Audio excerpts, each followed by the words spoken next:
Oh, you've awakened your Kundalini. You're feeling tingles. You can't sleep.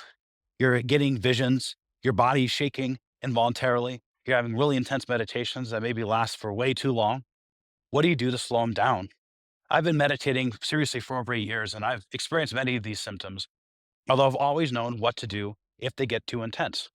Now, it's pretty cool to have a story for Instagram where you go nuts and you can't sleep for a week and you have immense spiritual experiences.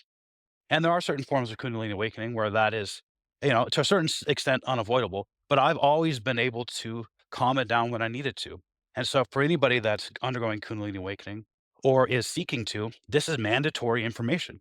You need to know when to turn it off without having to think through it because sometimes you're just not in a state where you're able to look this information up easily.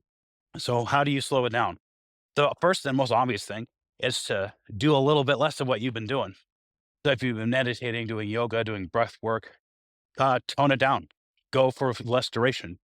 Do it less frequently. In fact, this tuning, which is not often taught, although it should be, is an integral part of the spiritual path. The amount of meditation that you needed for one phase of your life is not necessarily the amount that you needed for another. Sometimes you may need to go intense, go weeks at a time of only meditating. Sometimes you may need 30 minutes a day, an hour a day. Sometimes you may need more intense practices or less intense practices.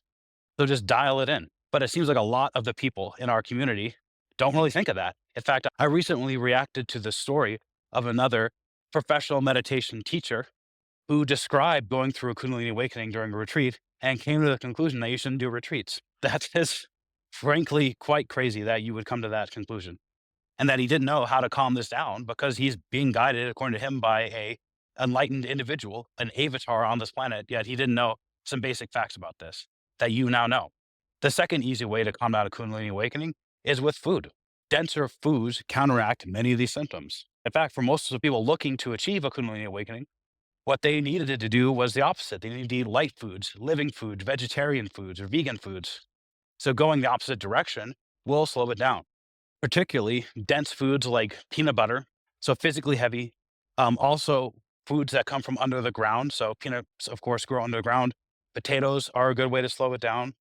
A bigger meal. If you want to go to the extreme, think of like a Thanksgiving meal. Of course, everybody here in the US has had the experience of eating a big Thanksgiving with turkey and mashed potatoes and yams and a pie at the end and having basically zero energy at the end, just plopping down on the couch and watching football or something like that. Food, we all know, has a very strong direct connection with our energy.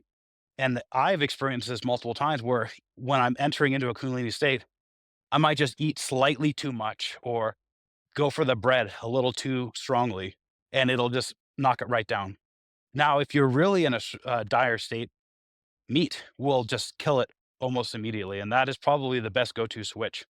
Now, a third method, if you don't want to go quite that strong, or you're in a situation where you can't control your diet easily because you're in a retreat setting or something like that, you're out in nature, then just touching your bare body to the earth. It's known that earthing, as it's called, or grounding, has medical applications, but it also will discharge energy buildup in the body. In fact, that's why traditionally meditators are shown meditating on a mat. Like Shiva, the first yogi, the primeval image of the meditator, is always shown on a skin, typically a tiger skin. And this insulates him from the ground. So if you're trying to achieve higher states, you don't want to be touching the ground. If you're trying to, relax and bleed off negative energy or calm down a Kundalini awakening, touching the ground is a perfect thing. But if you want more guidance on your Kundalini awakening, or you're interested in leveling up your meditation practice, I'm getting together a group of people to start a new program. I'm calling it Meditation Decoded. So go to meditationdecoded.com and put in your email address. It's completely free, and I'll send you information as the group is formed. And of course, you can subscribe at any time. So there's really no reason not to do it right now before you forget. I'll see you there.